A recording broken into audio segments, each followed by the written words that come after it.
most recent volcanic in Santorini. The volcanic complex.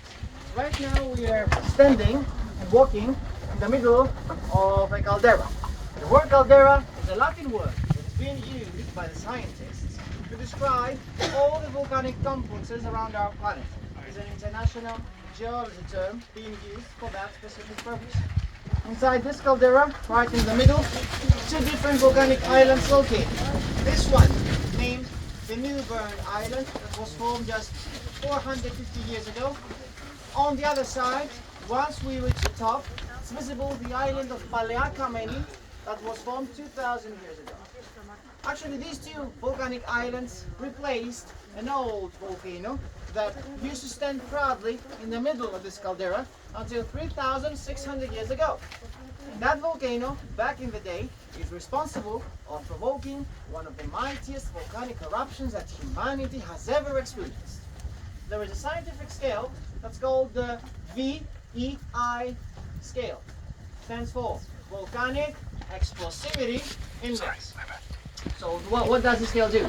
This scale allows us to fully estimate the magnitude of a volcanic eruption. The range is from 0 to 8. To give you an example, I believe you all know the famous Vesuvius eruption that took place in Italy at 79 AD and was capable of destroying in a blink of an eye the famous Pompeii city. For that eruption was just a 5 out of 8 in the VEI scale. On the contrary, Santorini eruption, the famous Minoan eruption that happened here at 1613 BC, was a 7. The difference between these two is about 1,000 times more powerful. 40,000 times more catastrophic than the atomic bomb in Hiroshima. So right now you can imagine the destruction in the area, how the landscape was completely reformed and reshaped after that disastrous event. At first, Santorini used to be a big round island. That's why the ancient Greeks called this island Strogili, among other names. Strogili in Greek means the round one. After the Minoan eruption, guess what? Santorini stopped being the round island anymore because many parts collapsed and sank at the bottom of the sea. Same thing happened actually to the old volcano in the middle. Collapsed instantly after the Minoan eruption. The caldera got full of water, and after several centuries and intense volcanic activity, two different volcanic islands emerged and appeared right here in the middle of the caldera. And today, of course, we have the natural park of Santorini protected by the UNESCO.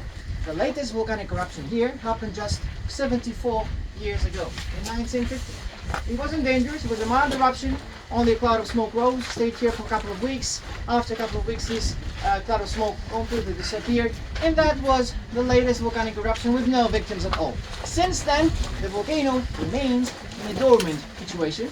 In other words, for the past 74 years, this volcano here has been taking a good nap.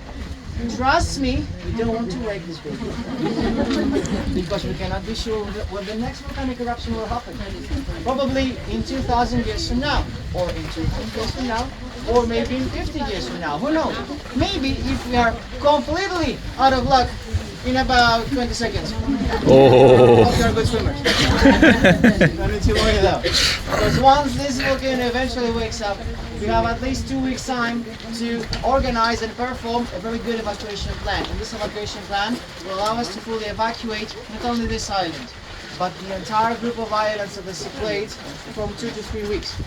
So we have plenty of time to get into the boats, take all the flights possible, helicopters, hovercrafts, origami will be here to give us a hand, and of course, we're gonna start swimming as a last option.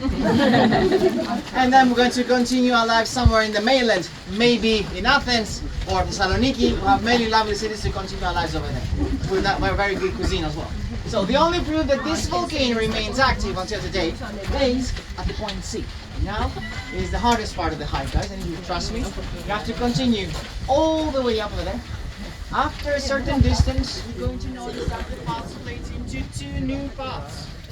First time, go left. Same thing on the second time that the road splits. So twice left.